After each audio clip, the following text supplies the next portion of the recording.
ఈరోజు కథ నా నువ్వు నీ నేను రచించిన వారు వనజ గారు. అతని అడుగులు నా వైపు పడే కొద్దీ నా గుండె వేగం అమాంతంగా పెరిగిపోతుంది. ఏం చేయాలో దిక్కుతోచలేదు.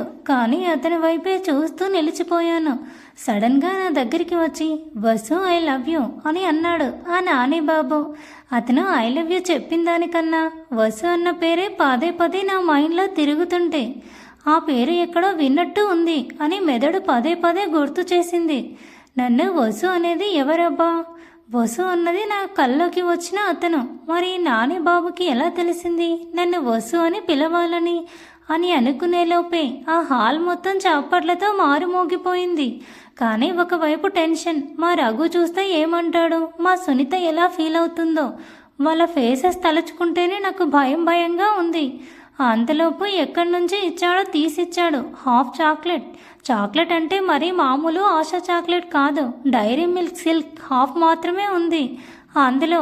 ఇదేంటి విచిత్రంగా, నిన్నటి నుంచి నాకు హాఫ్ చాక్లెట్స్ హాఫ్ బిస్కెట్స్ పంపిస్తుంది ఈ నానేనా అని చాలా ఇదిగా నా గుజ్జులేని బుర్రను అరగదీస్తుండగా అప్పుడు నాకు తట్టింది ఏమిటంటే నా కల్లోకి వచ్చేది కూడా ఈ నాని బాబేనేమో అని నా డౌట్. కానీ అదే నిజమని నాకు తెలిసి చచ్చేది ఎప్పుడో. ఇవన్నీ పక్కన పెడితే మైండ్ నిజంగానే హీటెక్కిపోయింది. అసలు ఒక ప్రపోజ్ ఎలా ఉండాలి, ఇలా ఉంటుందని నేను ఎప్పుడూ ఎక్స్పెక్ట్ చేయలేదు. మనం అంతవరకు ఎప్పుడైనా వెళ్తే కదా తెలిసేది. ఇంకా ఫైనల్గా అదే చేత్తో రోజ్ పట్టుకొని Vasu will you be mine forever అని తేల్చేసి చెప్పేశాడు ఆ నాని అలియాస్ బ్లౌజ్ అబ్బాయ్. ఇంకేం చేయాలా, ఏదో ట్రాన్స్లో ఉన్నట్టు ఆ రోజుని అందుకొని ఆ చాక్లెట్ని కూడా అందుకున్నాను. మిగతా వాళ్ళ గురించి ఆలోచిస్తే పెళ్ళి ప్రేమ అనేది మన ఇష్టమా మన పేరెంట్స్ ఇష్టమా? డెఫినెట్గా పేరెంట్స్ ఇష్టం అయితే కాదు కదా. మనతో పాటు జీవితం పంచుకునేవాడు మన మనసులో ఉన్నవాడైతే డెఫినెట్గా హ్యాపీగా ఉంటాం. అలా అని అమ్మా నాన్న ఇష్టంతో పని లేదు అని కాదు. మన లైఫ్ పార్ట్నర్ మన మనసుకు నచ్చాలి అని తెలిసి అతని చేతిని అందుకొని పక్కన నిలుచున్నాను. కానీ మా రఘు వైపు చూస్తే మాత్రం అదేంటో విచిత్రంగా ఎటువంటి టెన్షన్ ఫేస్ లేదు, అయోమయమైన ఫేస్ లేదు, ఏం లేదు. చెప్పాలంటే ఇంకా చాలా హ్యాపీగా ఉన్నట్టుంది. ఇంకా సునీత కళ్ళైతే ఇంకా మెట్రోమాక్స్ బల్బులే అలా ఉన్నాయి.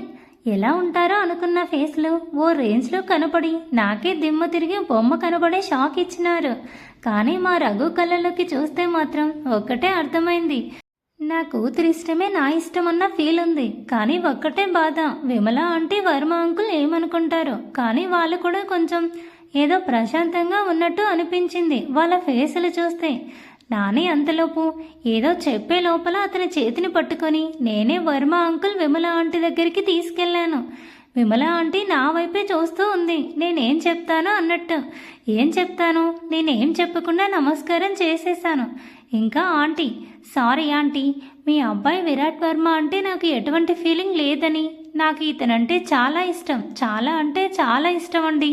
ప్లీజ్ అర్థం చేసుకుంటారని అనుకుంటున్నాను అండ్ మీరు నా ప్రేమని ఒప్పుకుంటారని అనుకుంటున్నాను అని చెప్పి ఆగిపోయాను. కానీ అక్కడ 2 నిమిషాల పాటు ఫుల్ నిశ్శబ్దం అలుముకుంది. అది ఎందుకు నాకు కూడా తెలియదు. నేనేమైనా తప్పు చెప్పానా, పోనీ ఏదైనా తిక్కగా మాట్లాడానా? లేదే, నా మనసులో ఉన్నది ఉన్నట్టుగా చెప్పాను కదా. మళ్ళీ ఎందుకు సైలెంట్ అయిపోయారు అందరూ? దేవుడా, ఈ 2 నిమిషాలు కూడా నాకు 2 యుగాల్లా కనిపిస్తున్నాయి. సడన్గా అదేంటో ఉన్నట్టుండి ఎవరెవరు, వర్మ ఆంటీ, చిచి Varma uncle, Vimala aunty, Yamini aunty, Bhaskar uncle నవ్వుతున్నారు. ఇంకా సాత్వి వదిన అయితే ప్రశాంత్ అన్నయ్య భుజానికి అతుక్కుపోయింది నవ్వలేక.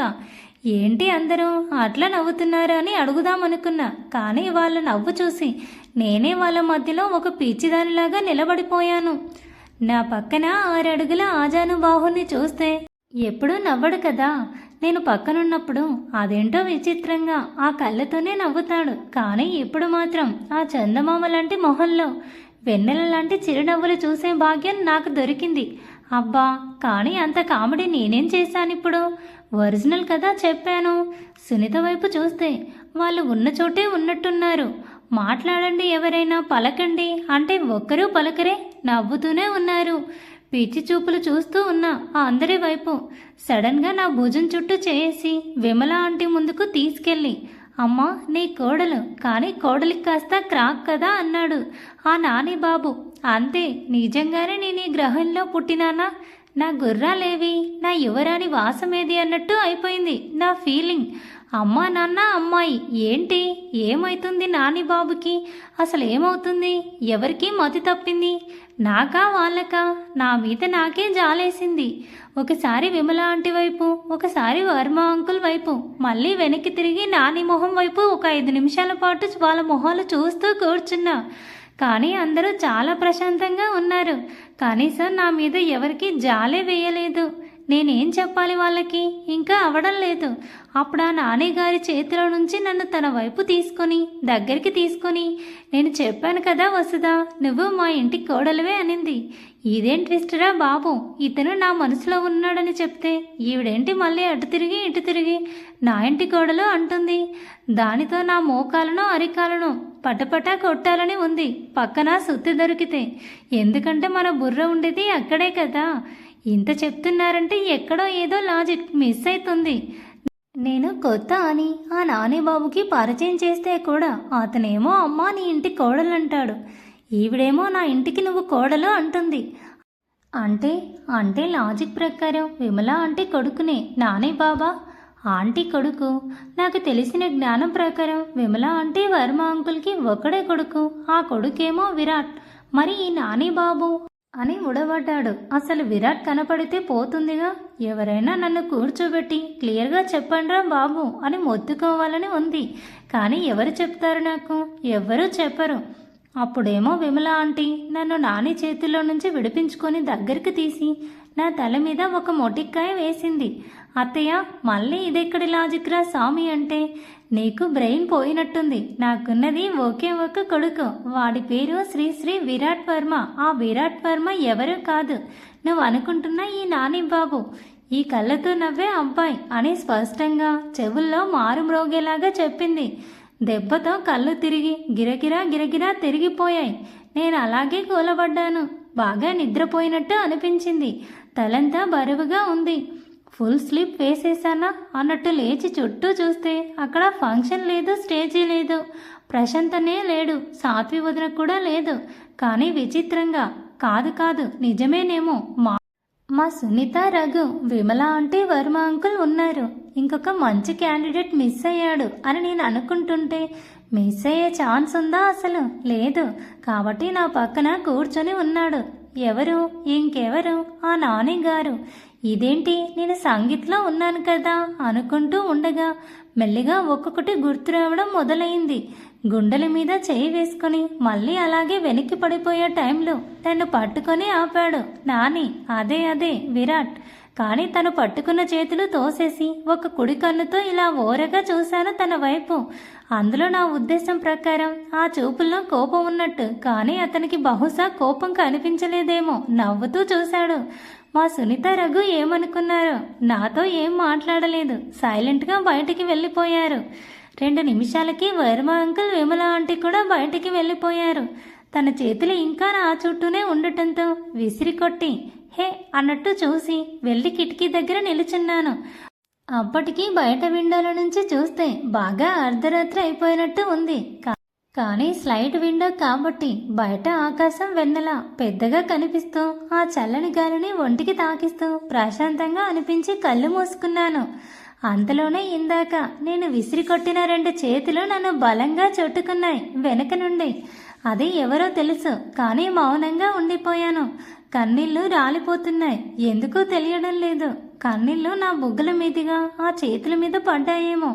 నన్ను ముందుకు తిప్పుకొని సున్నితంగా కన్నీళ్లు తుడిచి ఏంటి వసు ఇది అని అడిగాడు విరాట్. ఏం చెప్పలేదు. అసలు ఏం మాట్లాడాలో కూడా అర్థం కావడం లేదు. మా ఇద్దరి మధ్య ఎందుకో గాలి కూడా సవితిలాగా అనిపించింది ఆ క్షణం. నా వల్ల అవ్వడం లేదు. ఏడుస్తూనే ఉన్నా. అలాగే అతన్ని కౌగిలించుకున్నా. ఎవరు ఇతను? ఎవరు ఈ నాని? ఈ నానికి దగ్గర కావాలా? అమ్మ వాళ్ళ కోసం విరాట్కి ఓకే చెప్పాలని, ఎవరు ఏమిటి అని పిచ్చిదాన్ని అయిపోయాం ఇన్ని రోజులు. కానీ అవన్నీ బయటికి చెప్పడానికి రావడం లేదు. నాకు అవి నేను అనుభవిస్తున్న క్షోభ. గట్టిగా కళ్ళు మూసుకొని నా చేతులు అతడి వీపుని బలంగా చుట్టుకుపోయాయి. బదులుగా అతని చేతిలో నా నడుము ఉక్కిరి బిక్కిరి అయిపోయింది. ఎంతసేపు ఉన్నా అలాగే ఉండిపోవాలనిపించింది. కాను పండు అలా క్షమించేయడమే తగ్గేదేలే. దీనికి మంచి పనిష్మెంట్ ఇవ్వాలి ఆ విరాట్కి అనుకొని మనసులో బలంగా, ఏంటి బాగా బలంగా అనుకొని అతని చేతిలో చుట్టూ ఉన్న చేతులు తీసేసి దూరంగా వెళ్ళడానికి ప్రయత్నం చేశాను. కానీ అక్కడ ఉన్నది ఎవరు? విరాట్ కదా. నేను కదులుంటే ఒట్టు. నడుం మీద ఉన్న చేతులు కాస్త ముందరికి తెచ్చి పైకి తీసుకొస్తున్నాడు. ఊపిరి భారం అవుతుంది. ఏమవుతుందో నాకే తెలియడం లేదు.